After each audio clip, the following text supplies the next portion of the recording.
La Razón, el diario nacional de Bolivia.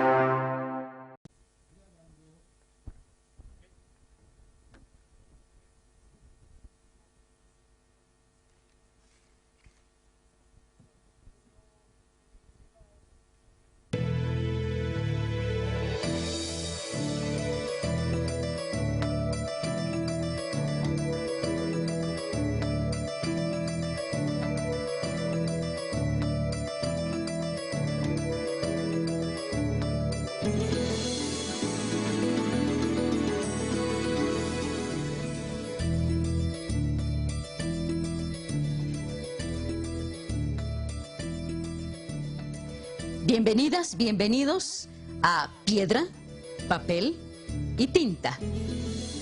Estamos en otro fin de semana para tratar temas importantes que durante estos días han llamado la atención de la opinión pública, de su familia, que seguramente está reunida en este fin de semana. Bueno, el tema que ha traído y va a seguir trayendo mucha cola y mucho dolor de cabeza a muchísima gente es justamente el que vamos a tratar ahora, el de los papeles de Panamá.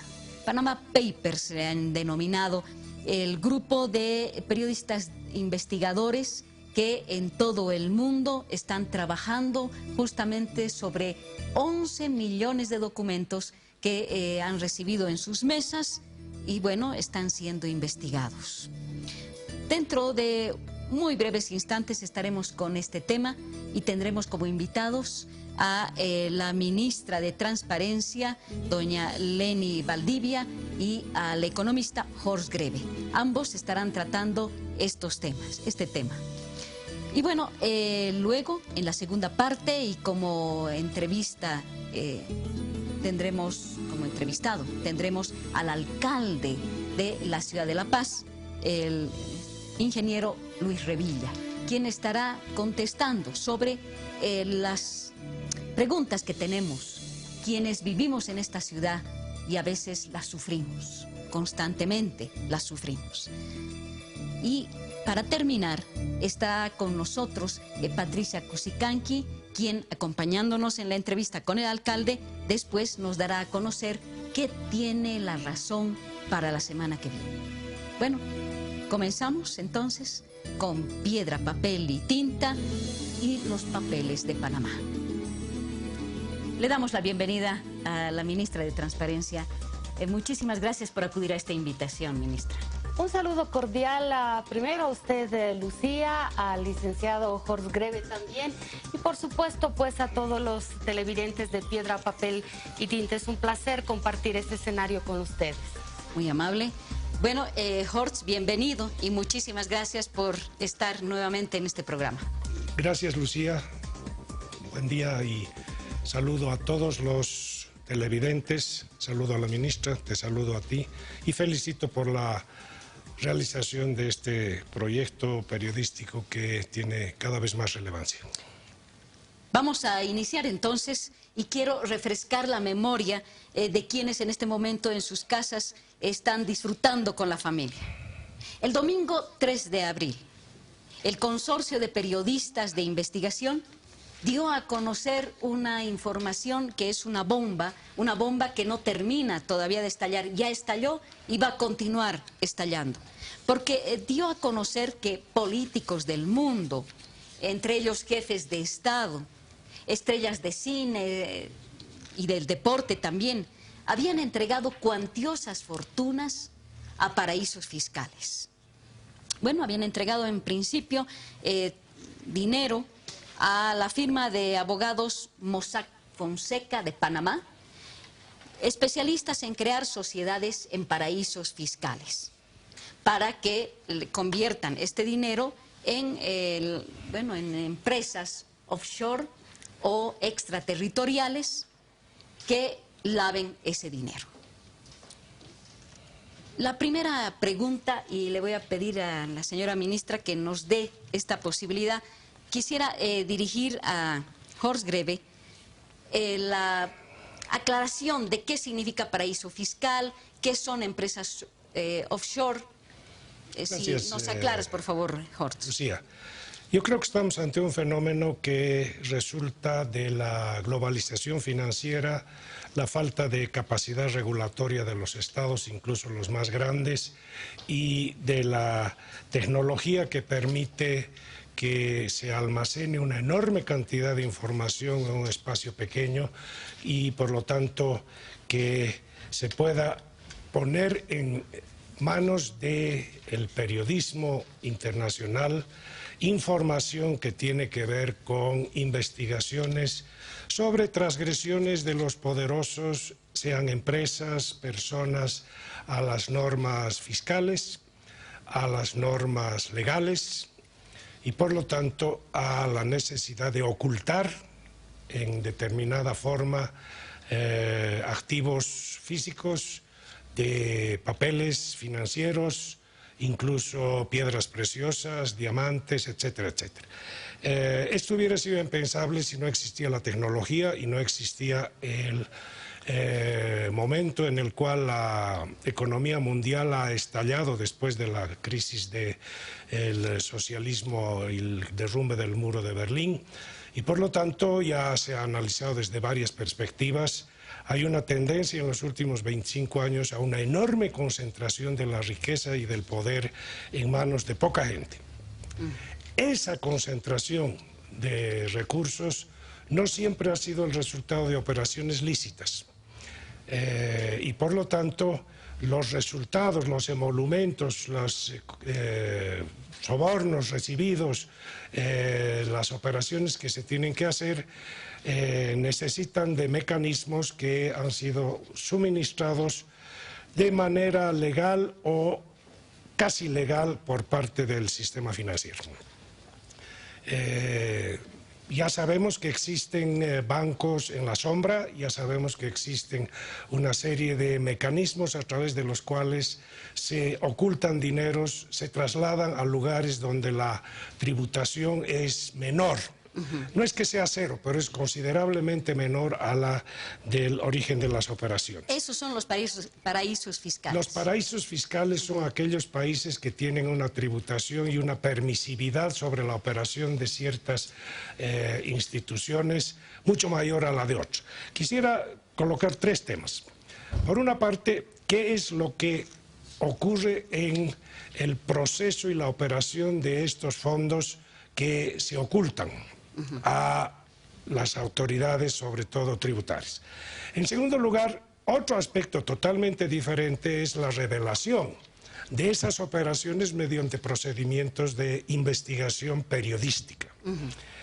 Y, en tercer lugar, señalar la importancia que tiene en la revelación de las transgresiones del mundo poderoso respecto al resto de la gente en los 200 países del mundo, la libertad de prensa y la libertad de expresión, que hace que se ejerza el verdadero periodismo, que es la manera moderna, única casi, de fiscalizar el poder. Ministra, son más de 11 millones de documentos que este consorcio de periodistas está analizando. Sin embargo, ya se ha revelado que dentro de toda esa información hay 95 empresas bolivianas, 18 clientes, 8 beneficiarios y 35 accionistas bolivianos. ¿Qué hizo usted, ministra, en cuanto conoció esta información? Como Gobierno Nacional y a través del Ministerio de Transparencia, una vez que, bueno, todos hemos sido testigos de esta revelación a través de medios masivos de comunicación en todo el mundo, yo creo que ha generado preocupación no solamente en nuestro país, sino fundamentalmente en aquellos países que han sido mencionados y con hechos concretos, pero además con identificación de personalidades, el entorno familiar de personalidades, bien decía Lucía, futbolistas, artistas, autoridades de gobierno. Pero además esto en un escenario en el cual bien nos reflejaba el licenciado Horst Greve, pues se ha dado todos habíamos convivido hasta este momento, prácticamente desde la década de los 60, con estos paraísos fiscales, que hay que recalcarlo además, no solamente están en Panamá, en todo el mundo. Recordar que esto se ha generado, estos paraísos fiscales han tenido su origen en Europa, yo diría son un resabio del neoliberalismo, porque precisamente pues estas diferencias que hay en las legislaciones de cada país, en los aspectos que bien lo ha mencionado mi antecesor, en lo que hace a regulación, tributación, definitivamente han generado condiciones propicias para que se pueda desarrollar toda una infraestructura.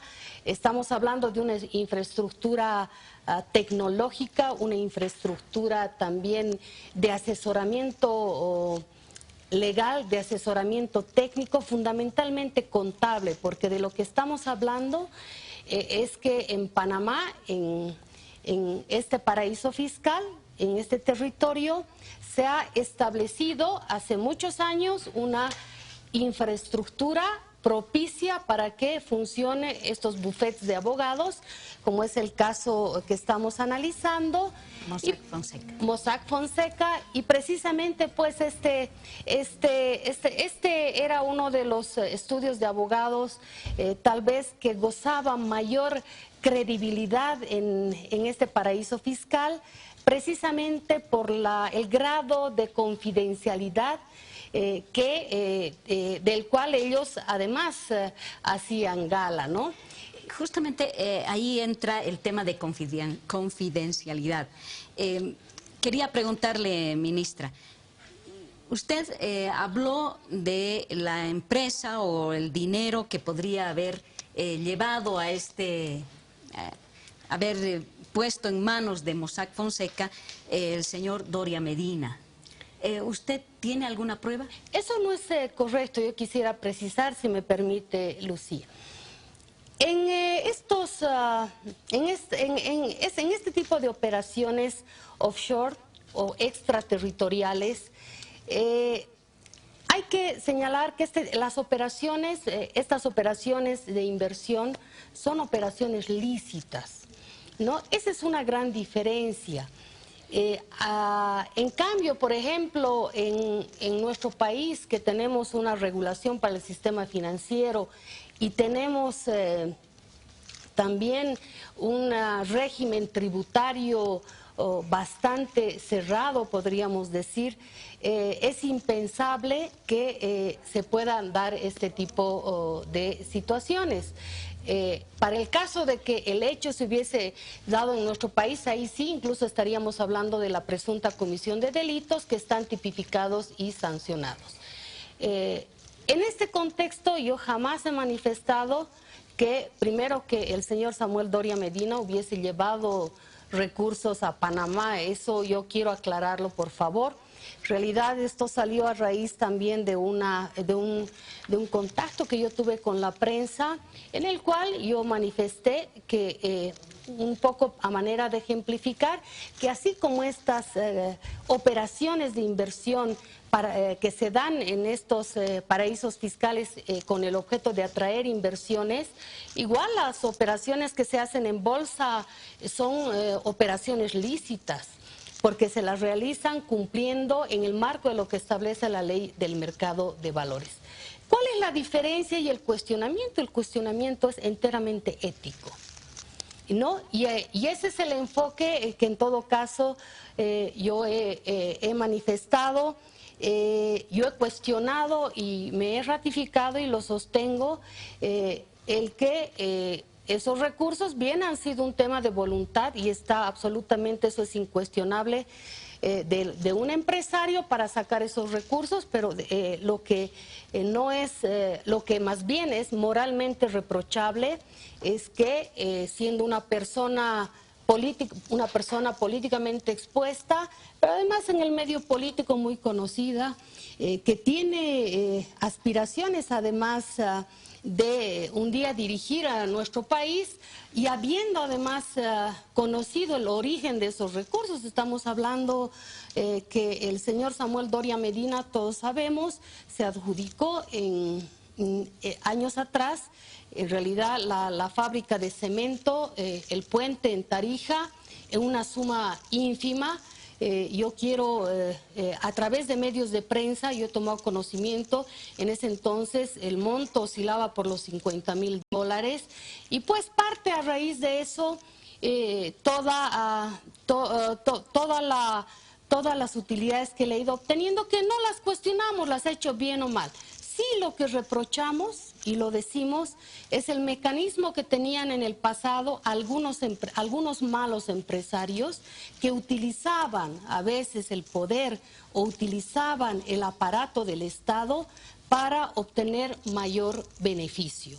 En todo caso, yo quiero decir que todo esto está respaldado además en el informe de privatización al cual yo he tenido acceso, lo he leído, ¿no? Y en todo caso, lo cuestionable acá es el que pregonando que él está para llevar adelante o conducir el país o tener aspiraciones de dirigir nuestro país, la vida de los bolivianos, pues en todo caso él lo primero que hace ni siquiera retribuye, porque si ha hecho dinero, lo ha hecho pues acá en nuestro país.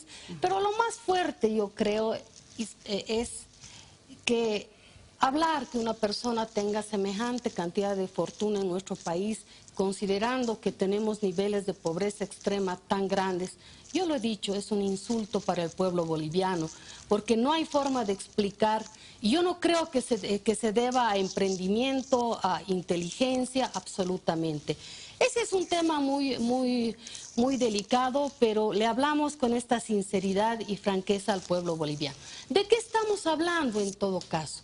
Yo creo que el tema central del mecanismo offshore atenta fundamentalmente al principio de transparencia, que es transparencia y acceso a la información, porque uno de los aspectos también que caracterizan a estos paraísos fiscales sin duda está referido a que tienen mecanismos absolutamente herméticos en lo que hace, por ejemplo, al secreto bancario. Es muy difícil levantar el secreto bancario en los paraísos fiscales y hay una negativa de acceso a la información, de intercambio de información con otros países, no solamente en materia tributaria, sino también en materia financiera. A diferencia, por ejemplo, de lo que ocurre en nuestra legislación, donde sí está contemplada constitucionalmente la confidencialidad o el secreto bancario, sin embargo, se levanta este secreto bancario cuando nos encontramos frente, por ejemplo, a delitos de corrupción u otro tipo de delitos. No hemos venido a hablar de Samuel Doria. Eso me preocupa enormemente. El programa tenía otra convocatoria y otro contexto mucho más global. Yo creo que lo de Samuel Doria ya se ha ventilado en otros medios en el pasado y habrá que tratarlo adecuadamente en otra oportunidad. Yo creo que es imprescindible para esclarecimiento de la opinión pública que hablemos de lo que ha ocasionado todo este fenómeno político donde hay un primer ministro que ha renunciado, el presidente de la Argentina está imputado, hay una serie de poderosos en el mundo que están preocupados porque se van a revelar operaciones de su entorno familiar, operaciones directas de ellos mismos, y lo que interesa esclarecer es cómo opera esto. Y esto opera a través de un procedimiento en el cual se crean firmas cuasi artificiales, son firmas buzón, que solamente tienen una dirección postal y que las crean empresas jurídicas como las de Mossack Fonseca, que tiene sede en Panamá y que ha hecho más de 100 y tantos mil empresas creadas ficticiamente. En este momento el país que está más preocupado por la situación es Panamá, porque junto a todos los otros paraísos fiscales existentes, que son más de 40 en el listado normal que se tiene de esto, Panamá es hoy en día la oveja negra, porque es el que ha sido más permisivo en las disposiciones para la creación de este tipo de operaciones que generan, digamos, ocultamiento de riqueza con varios fines. Probablemente el más generalizado es el de la evasión de impuestos, pero no solamente eso, es evasión de herencias, es ocultamiento de dineros del narcotráfico, ocultamiento de dineros de la corrupción, es el ocultamiento de operaciones de tráfico de armas, de tráfico de personas. Entonces, en estos sistemas, de alguna manera, opera la lavandería de la parte sucia, ilegal y a veces semi-legal del sistema capitalista hoy en día, donde hay una parte que opera en la sombra y que debe alcanzar fácilmente a un 15% de las operaciones que están en la visibilidad y están conocidas por la gente. Y lo que me preocupa es que este tipo de revelaciones nunca van a surgir de los gobiernos. Se necesita este aparato de periodistas de investigación que, arriesgando sus libertades, porque muchos de ellos han sido enjuiciados y encarcelados temporalmente, fundamentalmente porque se han negado a revelar sus fuentes. Ahí tal vez, sí. Lucía, si me permite una precisión, y esto también para no aludir a todos los panameños, en realidad hay una legislación diferenciada, o sea, hay un tratamiento especial en tema tributario, en el tema financiero, para los extranjeros que llevan recursos económicos a Panamá e invierten, pero el panameño allá tiene absolutamente otro tratamiento. Como decía hace un momento, en este mecanismo, es un mecanismo que yo siempre digo, lo hemos heredado. ¿Y por qué lo hemos heredado? Porque en su momento, como decía, la globalización ha generado en todo caso que se busquen lugares, pero no son solamente países, hasta puede ser una parte de un territorio, puede ser una región también que genera condiciones propicias, y para eso tienen que hasta desarrollar una infraestructura turística, porque ¿quiénes van a ir a invertir a estos paraísos fiscales? Van a ir la gente que tiene mucha plata, que ha acumulado mucha riqueza y que le va a ser en todo caso expectable trasladarse hasta Panamá, las Islas Caimán o a Suiza, por ejemplo, y podríamos así citar muchos otros lugares más, Luxemburgo, en el mundo, que aparte que vayan a vacacionar, pues además cuenten con el asesoramiento de este tipo de bufetes de abogados, consultoras, que se ocupen de orientarles la mejor manera de invertir estos recursos y generar mayor rentabilidad.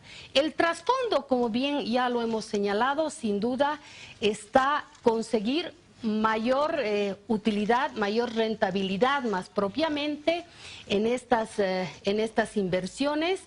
Por supuesto que en el resto de los países donde las legislaciones son diferenciadas y no permiten este tipo de flexibilidad, sin duda estas inversiones pues tendrían menos utilidades, ¿no? Y el objeto, el trasfondo de todo esto es tributario. ¿Cómo afecta esto a los estados? Especialmente a los estados que todavía tenemos la necesidad de recaudar impuestos para poder, en todo caso, atender todo el sector salud, educación, con recursos del Tesoro General de la Nación. Es pues un aspecto fundamental, y si la gente saca su plata, los inversionistas sacan su plata al exterior y no invierten en Bolivia, eso incide en que tengamos menor educación, que tengamos menos salud, y por supuesto eso es lo que a nosotros nos preocupa. Sí, yo pienso que no solamente se trata de los empresarios. Yo creo que estamos ante una revelación precisamente por los nombres que se han mencionado, tanto de Rusia, de China, de la Argentina, Estados Unidos, México, etcétera, es el poder político corrupto, que eso sale también a la luz y eso crea dificultades. El caso de Islandia es el más claro. Islandia es un país muy chiquitito, no va a causar una conmoción internacional, pero la señal es clara. Cada vez es más difícil para el poder ocultar eternamente los dineros mal habidos en ejercicio de sus funciones y las no funciones que deberían cumplir. Creo que estamos al comienzo de un problema más global. La OSD ha reaccionado de inmediato, recordando que desde hace un par de años viene presionando por una acción más firme del Grupo de los 20, de la OSD misma, etcétera, para endurecer las disposiciones fiscales, para hacer más transparente el accionar del sistema financiero, que no es igual en todas partes, para cumplir con la obligación de la información automática de parte de los bancos cuando las operaciones son muy grandes y para acceder a la consulta si es que las autoridades financieras de los países les piden información. A propósito, ministra, ¿el Ejecutivo está pensando en cambiar el sistema impositivo en nuestro país? No, yo creo que lo que en todo caso, en lo que hay que trabajar, considerando las consecuencias que generan para el resto de los países estos paraísos fiscales, en gran medida el problema está precisamente en trabajar en la regulación, la normativa, la legislación de estos paraísos fiscales, porque está teniendo una consecuencia en el resto de los países. En el tema fundamental de narcotráfico, corrupción. A nosotros lo que nos preocupa como gobierno nacional, además, es pues que a través de este mecanismo, de acuerdo a alguna información preliminar e investigaciones que nosotros ya las estamos haciendo en el Ministerio de Transparencia, y eso seguramente en función a los resultados que tengamos los vamos a dar a conocer, pues está referido a que se han constituido sociedades anónimas, sociedades accidentales, en este caso hablando de Panamá, bolivianos allá en Panamá, y lo que nos llama la atención es que estas constituciones se las realiza con un capital, en algunos casos mínimo de $10,000, estamos hablando de montos que no son cuantiosos, pero llama la atención que en poco tiempo, apenas se constituye, de pronto aparecen algunas transferencias millonarias de dinero. Nosotros no podemos, y con esto concluyo, hemos hecho una comunicación formal a este equipo de investigación periodística, hemos recibido ya la respuesta a nuestra petición de requerimiento de información, pero hay una diferencia en relación al tratamiento de los otros países que sí han sido sujetos de verificación de la investigación de estos papeles de trabajo que se han filtrado de la firma de abogados. Y es que en los otros países han habido periodistas como contraparte que han hecho este trabajo de investigación serio. En el caso de Bolivia, formalmente ya nos ha comunicado el Consorcio Internacional de Periodistas que ha llevado adelante este trabajo, que no nos van a entregar porque no ha sido por seriedad, esto todavía no ha sido corroborado y en la medida en la cual puedan ellos avanzar, seguramente nos van a hacer conocer. Ministra, muchísimas gracias. Gracias por acudir a nuestra invitación. Hortz, muchísimas gracias.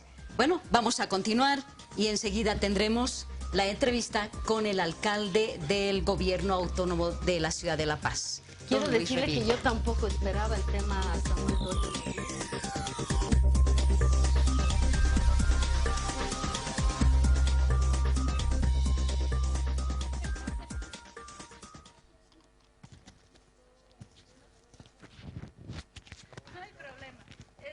Está bien que sea así. Gracias, muchísimas gracias. No, ha sido un placer. Me he quedado con...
Y como ya lo habíamos anunciado, en piedra, papel y tinta tenemos la presencia del alcalde del Gobierno Autónomo de la Ciudad de La Paz, don Luis Revilla.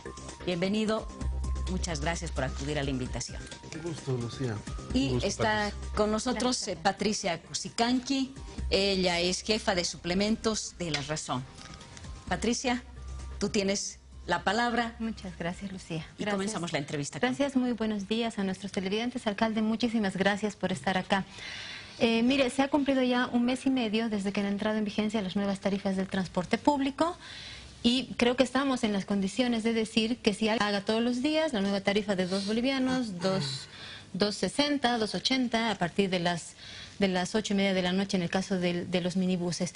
Sin embargo, los operadores de este servicio no han terminado de cumplir con sus compromisos. Sabemos que todavía hay un periodo que les permite terminar de adaptarse, pero también el trabajo periodístico realizado en estos tiempos nos ha permitido observar que el mayor de los problemas se concentra en la noche. Si usted me permite, muy rapidito quisiera que nos acompañen a mostrar unas imágenes que muestran las filas de vehículos que se detienen en ciertos lugares de la ciudad y la cantidad de personas también que se encuentra desesperada de retornar a sus hogares después de haber cumplido con su jornada laboral.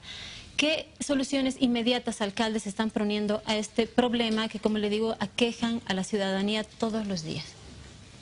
En primer lugar, hay que comprender que este es un problema estructural de la ciudad. La falta de regulación, de ordenamiento en el transporte público data de hace décadas, desde el mismo momento en el que se liberalizó el servicio de transporte y no permitió que el Estado haga una regulación. Revertir eso no es una tarea sencilla, no se hace por arte de magia y no se hace tampoco de un día a otro. Es un proceso que tiene que seguir varios pasos, entre los que está la tarifa, que es el más sensible para la población, pero no es el único. La tarifa establecida ahora, que es una tarifa única, y esto hay que aclararlo bien, Patricia, al ser una tarifa única ha implicado que evidentemente haya un nivel de pasajes que suba, pero que otros bajen. Ese ha sido el objetivo de la tarifa y lo hemos logrado. Lo hemos logrado en este tiempo, particularmente en un grado de cumplimiento bastante aceptable en el día. En las noches hemos tenido dificultades por varias razones. La principal es que la gente hace mucho tiempo está acostumbrada, no hace 2 meses, hace años, está acostumbrada a hacer colas en distintos lugares de la ciudad.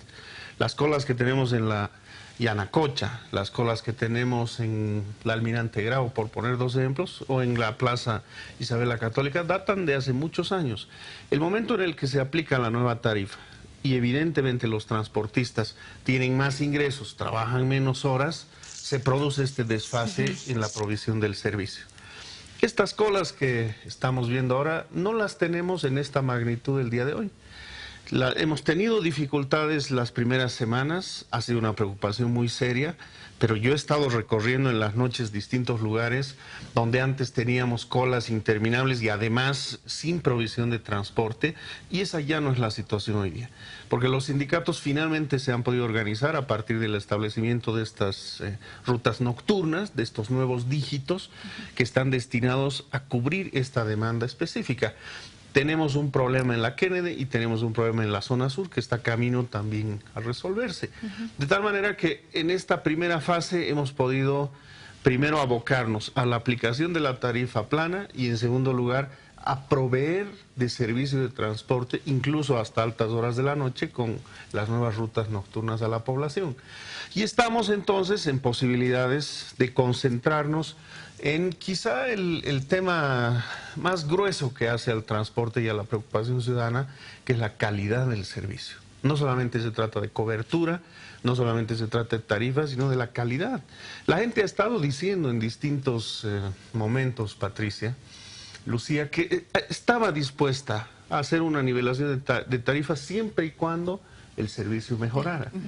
Estamos ahora entrando a esa etapa en la que evidentemente las mejoras a la calidad, por ejemplo, la calidad de los vehículos, tienen que hacerse evidentes en el transcurso de este mes y medio, porque ese es el plazo que ha fijado la norma para que este conjunto de cambios se produzcan y para que los transportistas terminen de cumplir también estos compromisos. En todo caso, alcalde, la ciudadanía espera también una respuesta un poco más efectiva de parte de los choferes y de la alcaldía con la autoridad que tiene para regular este servicio. Evidentemente hemos visto a los guardias viales en la ciudad, pero a la par del recorrido que ustedes han hecho como constatación periodística, y se lo digo porque en persona he estado en el centro antenoche, he podido advertir todavía este problema. Entonces, yo creo que si bien usted dice se ha logrado nivelar las tarifas, el tema de la cobertura sigue siendo una de las mayores preocupaciones para el ciudadano. Y todavía tenemos algunas áreas como la zona sur que no se ha terminado de cubrir. ¿Cuánto tiempo más tenemos que esperar para esto? Estos días. Mira, iniciamos la operación de las rutas nocturnas el anterior miércoles. La situación del viernes al miércoles ya era bastante distinta. Y la situación de esta semana a la anterior es mucho más distinta. Vuelvo a decir, tenemos problemas en la Plaza Kennedy, tenemos un problema de ordenamiento en La Garita, pero las otras colas que teníamos tan dificultosas, Estadio, Yanacocha, San Pedro, distintos lugares, están absolutamente bajo control. Y usted, si ha hecho el recorrido, ha podido ver que ahora tenemos en muchos de estos lugares colas de minibuses más que colas de personas. No significa esto que el problema esté resuelto, porque como yo decía al principio, este es un proceso, ¿no? Lo importante es que en el grueso de la demanda del servicio y la cobertura hayamos podido enfrentar el problema. No significa que no dejaremos de hacer los controles. Los controles del gobierno municipal se van a mantener indefinidamente de aquí hacia adelante. Reestructuraremos horarios, veremos el tema de las paradas, etcétera, etcétera, porque el tema de la cobertura y el tema del cumplimiento de la tarifa también van a seguir siendo objeto de control. Pero a esos dos controles ahora tenemos que sumarle la exigencia a los choferes para que mejoren la calidad de sus vehículos en los próximos 45 días, porque de lo contrario, en 45 días, esas no mejoras producidas van a ser objeto de sanciones. Ese es el detalle. Es decir, ahorita no estamos sancionando si un minibús tiene identificaciones, si un minibús tiene los asientos en mal estado. No, eso no está bajo control, porque tienen plazo de 3 meses y esos 3 meses se cumplen a fines de mayo. Pero a fines de mayo, si no se ha cumplido con este conjunto de condiciones de calidad del servicio, pues también van a ser objeto de duras sanciones económicas.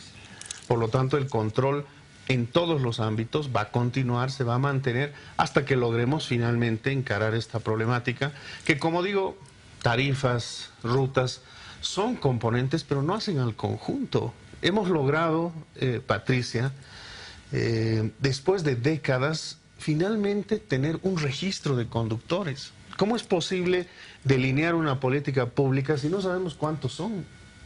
Si no sabemos dónde están, en qué líneas pertenecen, dónde trabajan las rutas. Por primera vez el gobierno municipal va a contar con un registro. Y ese registro es el que nos tiene que permitir en el mediano, en el largo plazo, hacer el ordenamiento, número de vehículos por rutas, por línea, de acuerdo a la demanda, etcétera, etcétera.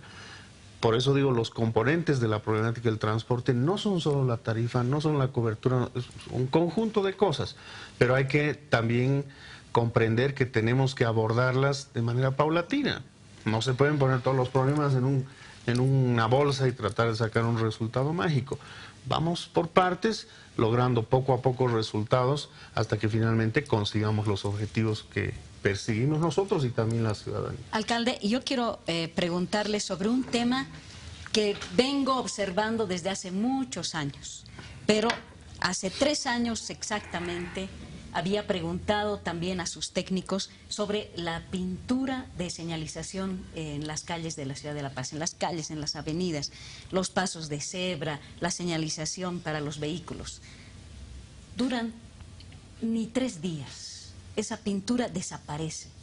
Si vemos ahora cómo están las principales avenidas, y ni qué decir de las calles más lejanas, no hay pintura, no existe.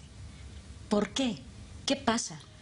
¿Por qué no ponemos pintura asfáltica o asfalto blanco? Porque una pintura de esa naturaleza cuesta 10 veces más. Sí, pero no gastamos más no he cuando terminado. tenemos que pintar A eso cada voy. vez. Esa es la razón por la que no se ha hecho hasta ahora.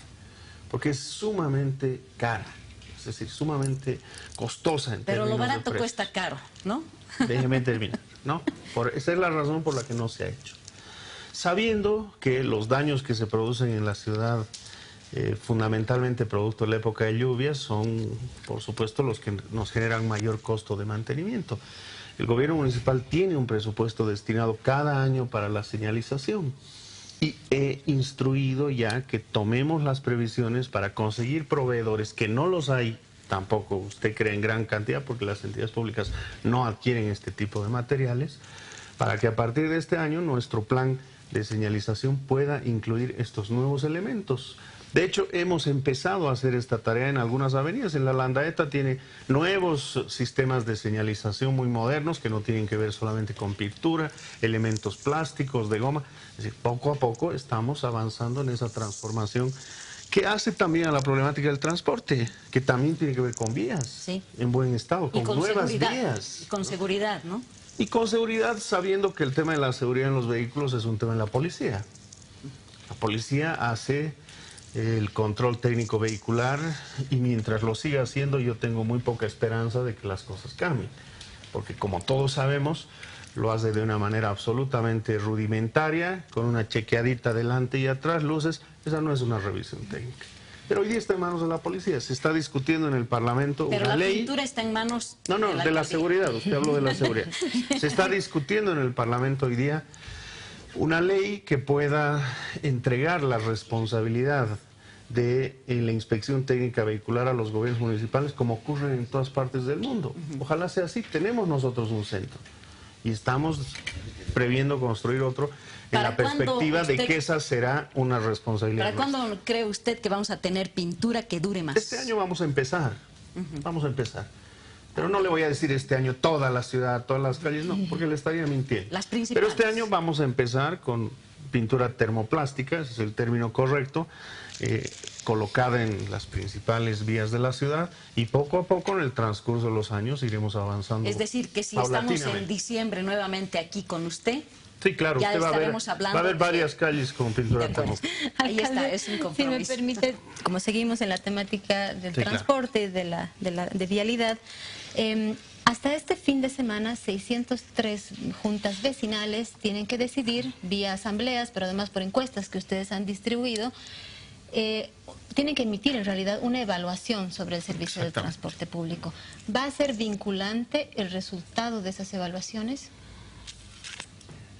Mira, las evaluaciones, nosotros hemos entregado una guía. La FEJUVE hemos trabajado una guía de lo que podría ser una evaluación de parte de las juntas para que tengamos criterios homogéneos. Pero no es un referéndum. Son varios elementos que están evaluando las juntas, entonces primero conoceremos cuáles son los resultados. Nos han planteado cosas, efectivamente algunas líneas, como revertir la medida. Es una Yo posibilidad. preguntaba precisamente por Es eso, una- el Distrito es una 13 ya se ha posibilidad. manifestado en ese sentido, ¿no? Es una posibilidad, pero eso tenemos que evaluarlo cuando hayamos podido llevar adelante el conjunto de tareas que están previstas para los 3 meses. Por ejemplo, esta que estamos empezando con el tema de la calidad de los vehículos. Nos han planteado los vecinos que retiremos los beneficios que tienen los choferes de transporte público, que como ustedes saben, por ley tienen un descuento de la mitad de sus impuestos. Sí, por supuesto, deberíamos evaluar, porque esos beneficios están vinculados a que prestan un servicio público. Pero si ese servicio público no se presta en buenas condiciones, no tendría sentido mantener el beneficio. Bueno, son un conjunto de criterios los que están evaluando las juntas. Ojalá puedan llevar adelante todas sus reuniones hasta este fin de semana para tener esos elementos que son esenciales para nosotros también, para ajustar las cosas, para que los choferes lo hagan y para que a fin de los 3 meses pues tengamos una evaluación bastante completa. A propósito de las multas, perdón Lucía, si me Adelante. permites, ¿cuántos choferes ya han recibido sanciones? ¿Cuánto las han pagado? Ya tenemos un monto aproximado de ello. ¿Y qué pasa o qué va a pasar con aquellos que están incumpliendo con el pago de sus sanciones? El monto no lo tengo, pero Esta mañana estaba dando un reporte en relación a que tenemos un registro de más de 15.000 infractores, de los cuales han pagado sus multas 10.000. Tenemos un margen de 5.000 y hay un procedimiento que está establecido también en la norma, que implica que si eso no se paga, pues se va incrementando. Y llega un momento en el que se retira la placa de ese vehículo hasta que se cubra la deuda que tiene por este concepto de multas o de infracciones. Alcalde, yo creo que usted camina, Sí, va claro. a pie por la ciudad de La Paz. Por supuesto. Le ruego que imaginariamente nos vayamos a la acera derecha, ¿no? Yendo del centro hacia la Plaza del Estudiante en la cuadra en esa avenida del Prado. ¿Habrá algún, digamos, 2, 3 metros sin huecos? Sí, señora. Usted es la que no está caminando. Yo soy la que Regularmente. camino todo el tiempo. No es cierto. Porque la Y por avenida eso le Mariscal digo. Santa Cruz ha sido intervenida a La fines del Mariscal año Santa pasado. Cruz sí, pero el Prado no.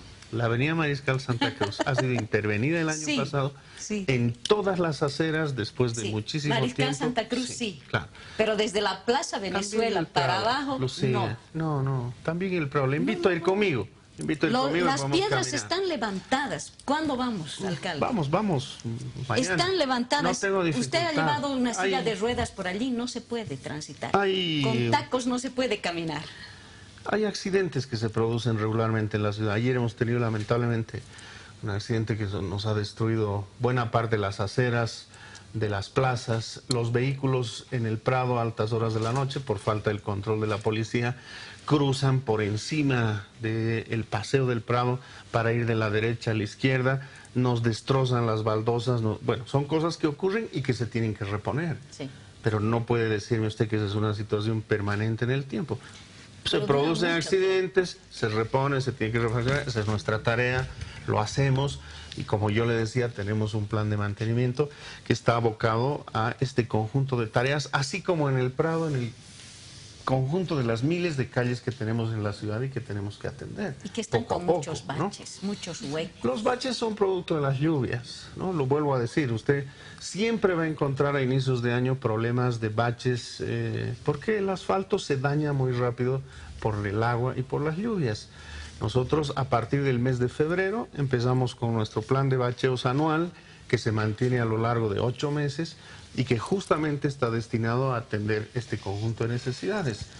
La cantidad de huecos que teníamos en febrero no es la que tenemos hoy día. ¿Por qué? Porque hemos empezado a aplicar nuestro plan y hacer que nuestra empresa de vías pues pueda bachar todas estas dificultades que tenemos en la ciudad. Entonces, bueno, en la medida en la que pasa el tiempo, las cosas mejoran.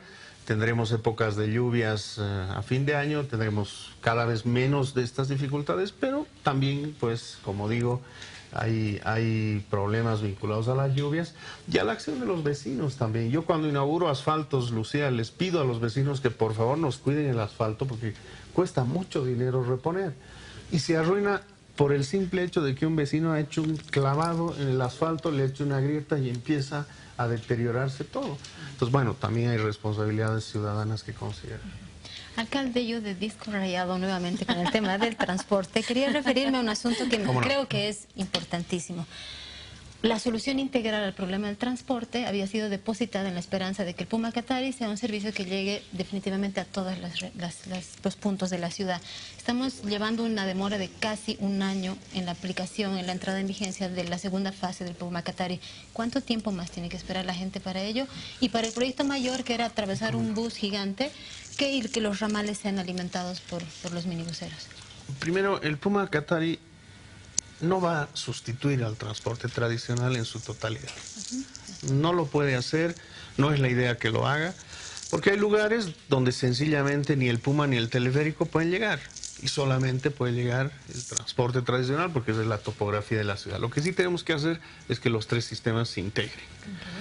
En segundo lugar, hemos tenido una triste transición en medio de un proceso electoral que nos ha perjudicado todas las operaciones del año pasado.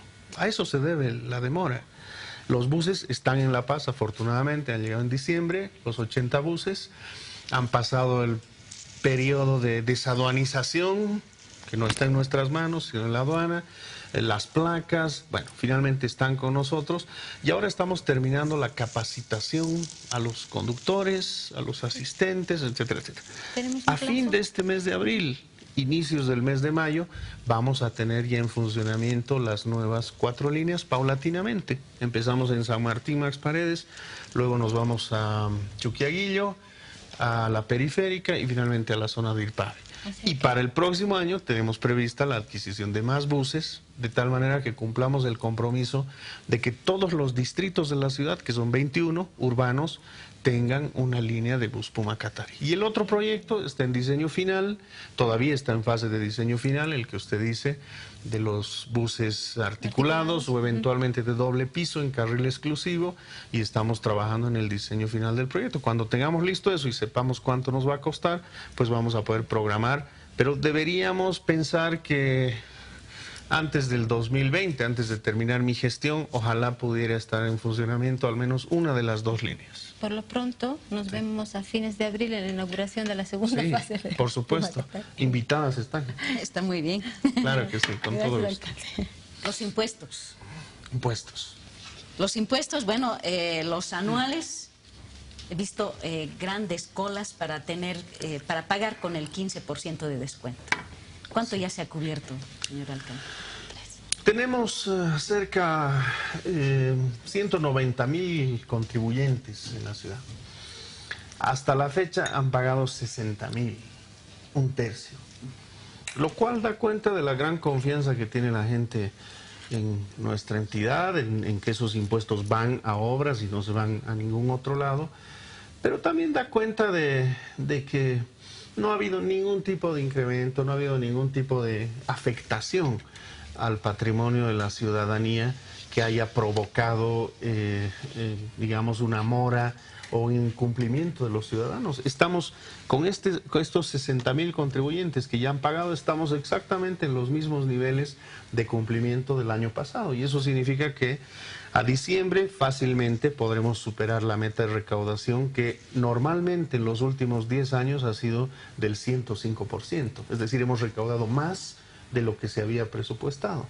Entonces estamos bien. El impuestazo se ha dado en los impuestos a la transferencia. No hay impuestazo, Lucía. 200%, 300% de subida es un impuestazo. Es impuestazo si eso se hubiera traducido en una subida en el monto. Eso no ha ocurrido. Eso no ha ocurrido. Lo que nosotros hemos hecho ha sido, por un lado, hemos subido los parámetros de la base imponible, que están equiparados a unas alícuotas, sí, pero hemos bajado las alícuotas, justamente con el objetivo de que el impuesto no se modifique. En el caso de los impuestos a la transferencia, que es un tema particular, tiene que ver con las personas que hacen transferencias de bienes por fuera del sistema bancario, Lucía, y que negocian el valor de ese bien mintiéndole a la municipalidad. Usted ha debido escuchar alguna vez de alguien que dice, mire, yo he comprado una casa que valía 100.000, pero le he hecho figurar con mi vendedor o con mi comprador en 50.000 para pagar menos impuesto a la alcaldía. Eso era bastante común. Al haber hecho nosotros estas modificaciones en el impuesto a la transferencia y al haber equiparado el valor catastral con el valor comercial de los bienes, estamos justamente evitando esta defraudación, que no se produce, Lucía, cuando se hace una transacción en el banco. Cuando usted compra un bien a través del banco, el banco obliga a hacer una evaluación del inmueble. Entonces el banco sí sabe cuánto cuesta verdaderamente en términos comerciales y le obliga a la persona a pagar el valor del impuesto sobre ese valor comercial real. Entonces no es justo que si una persona se compra un bien inmueble, y yo tengo ejemplos, los hubiera traído, en el mismo edificio, mire usted, en el mismo edificio hay un ciudadano que hace su transacción de un departamento y paga, lo hace en efectivo, y entonces paga un impuesto a la municipalidad irrisorio. en el mismo edificio, en el mismo piso, en el mismo departamento. Se hace la transacción a través del sistema bancario y el impuesto es el correcto. Entonces, ¿por qué?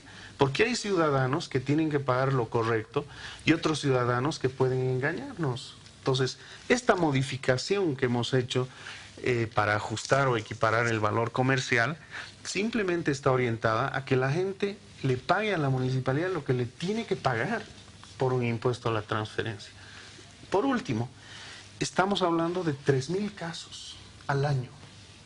O sea, son 3.000 personas las que hacen este tipo de trámites por fuera del sistema bancario y que negocian y hacen figurar cosas que no corresponden. Entonces, no se puede hablar, Lucía, de ninguna manera de un impuesto a eso. De ninguna manera. Señor alcalde, de todas maneras ha hecho varios compromisos aquí. Tenemos que terminar nuestra entrevista por el tiempo, pero estaremos en otra oportunidad para ver hasta dónde se han cumplido esos compromisos. Para ¿Está eso de acuerdo? estamos. Para eso estamos. Muchas gracias. Gracias. Patricia, muchas gracias. Gracias, muchas gracias, Patricia. Gracias, Lucía. Bueno, hacemos un corte y volvemos para hablar sobre lo que ofrece La Razón en la semana.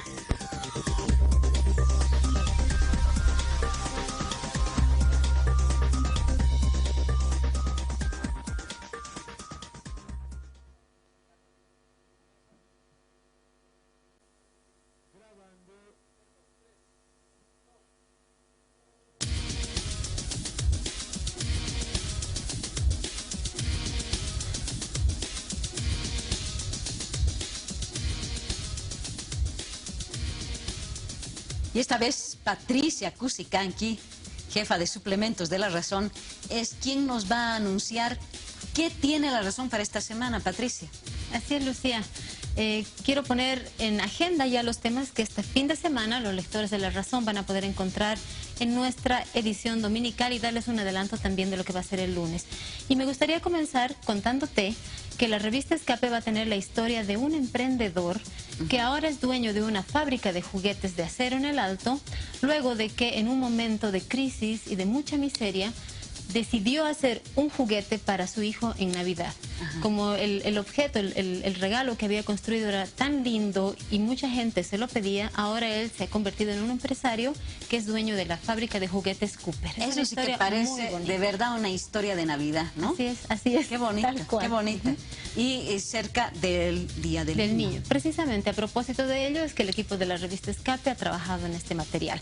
Pero además, y me he traído mi chanchullo para no olvidarme de algunos temas. Muy bien. Nuestro suplemento Tendencias, destinado al material sobre las culturas, va a abordar los 10 años del Festival Internacional de Teatro de La Paz. Vamos a hacer una evaluación de cómo ha crecido este festival. El FITAS, así qué es. Importante, qué bonito, ¿no? Y cuántos jóvenes además tiene ya dentro con obras, ¿no? Especialmente eso, ¿no? Ha sido una oportunidad para brindar espacio a jóvenes, directores y actores, ¿no? Además, vamos a poner obviamente el menú para que la gente pueda asistir al FITAS, que se va a desarrollar del 14 al 24 de abril, Lucía.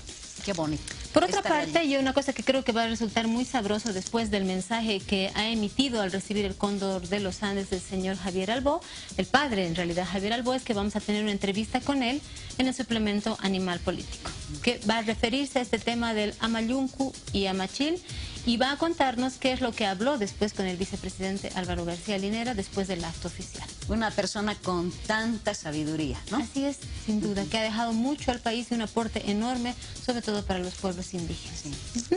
Si me permiten, en la sección de Nacional de Política vamos a revisar el número de autoridades que permanecen en el interinato, una tarea que todavía ha dejado pendiente la Asamblea Legislativa Plurinacional. Ya recordamos y se sabe bastante que el caso más significativo es el del Contralor Gabriel Herbas, que está 7 años en el cargo. Como interino. Exactamente. Entonces vamos a hacer una revisión para ver cómo afecta además esto a la institucionalidad del Estado. Y finalmente puedo comentarles que en la sección de ciudades vamos a abordar un informe preocupante sobre la trata y tráfico de personas. Preocupante en el sentido de que en este momento no existe información oficial con datos cerrados de cuántas son las personas víctimas de este delito, que es uno de los que más dinero, miles de millones de dólares mueve en el mundo, ¿no? Sí, junto con el de las armas, ¿no? Así es.